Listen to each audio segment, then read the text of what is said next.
So we did something a little crazy. We left solid careers in order to retire early.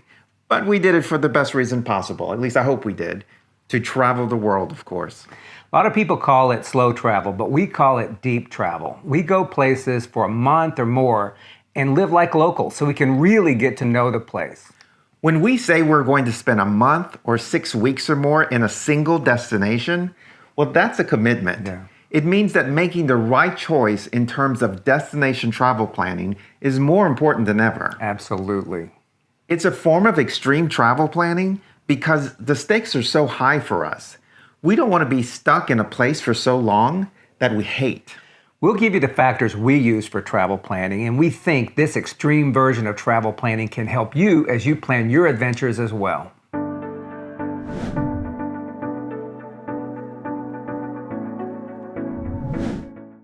Here's the thing we talk about all the time. Life is short. Sometimes we feel that time itself is running out. Why do we feel that that's the case? Well, because we slow travel, we only have the time to take so many deep trips per year. So, when we're planning where to travel next, we built a bucket list. We wanted to make sure that we consult that bucket list and always plan our next trip knowing that we've thought about it and it's somewhere we really want to be. We don't want to have regrets. That's why you saw us spend 6 weeks in Paris and take a cruise down the Nile River and see the Great Pyramids. That's because those were very important bucket list items for us.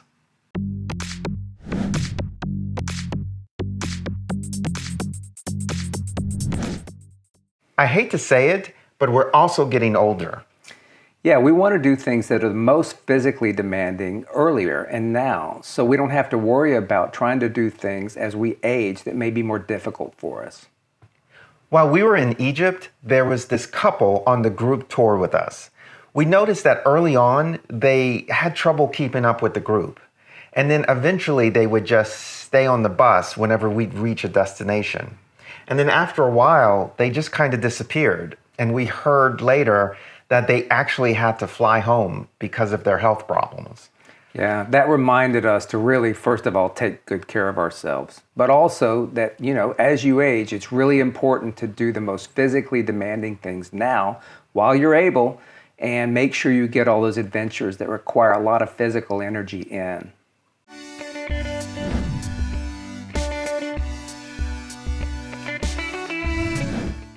We balance the kinds of trips we take in a single year. So, for example, they won't all be beach trips, or they won't all be big city cultural adventures. We're going to mix them up a bit. Yeah, you want your trips to kind of complement each other. So if you think about over a year, you don't want to keep doing the same thing. For example, we recently went to Egypt and Israel and Jordan, which was very adventurous, and we complemented that with an easy beach trip to Puerto Vallarta.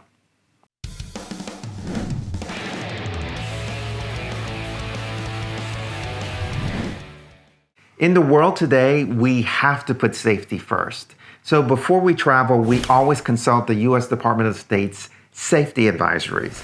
But at the same time, we have to make sure that we are aware of any fears that we have and that they are both rational and reasonable.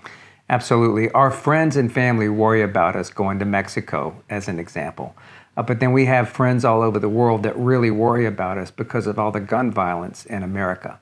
You've really got to put all the facts and figures you can alongside your comfort level and figure out a plan that works for you as you're deciding where and when you want to go around the world.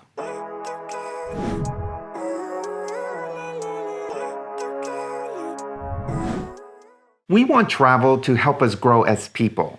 So we want to be exposed to things like art and museums. And because of this, we tend to choose destinations that are more culturally based. But don't get us wrong, we choose destinations based on other things as well. Obviously, people, food, wine, the experiences we have, nature, that kind of thing. So it's really important to kind of step back and reflect on what you really are passionate about, what you want to do, and put that into your travel planning.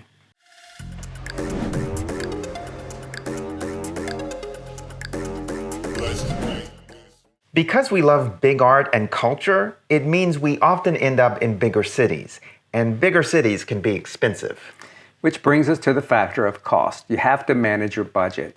And what we do is we balance out our trips. We'll take a very expensive San Miguel and we'll couple that with a cheaper Querétaro to get to our balanced average cost and make sure that we're managing our budgets, but that we go the places we really want to go to and balance them off to maintain a good budget.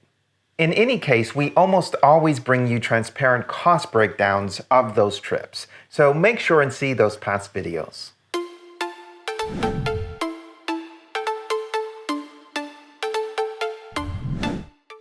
We are two different people, so on occasion we have to compromise with each other when it comes to trip selection.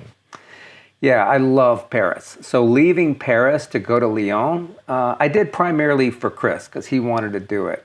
But once I got there, I had the most amazing time, met the most amazing people. So talk about it with your travel partner and figure out kind of what's important to each of you and compromise. You may find that where you didn't intend to go was the best part of your whole trip.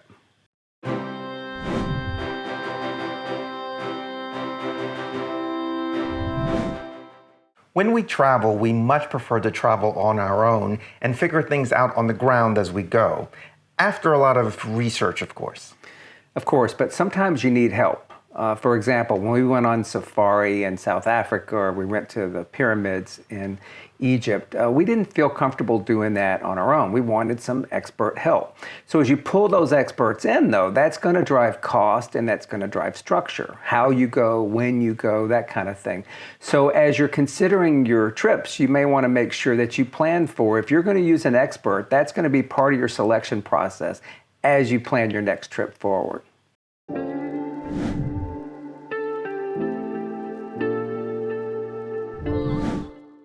Depending upon the time of year, we choose the destination that's appropriate for us during that particular season. So you should do the same as well and chase the weather that's appropriate for you. So for example, during springtime, you might choose Paris. We also coordinate that around the times we want to be at home in DC. For example, there's a cultural festival coming up in DC and we're planning around that. We want to be home then. So we put that into our calendar as we plan our other trips.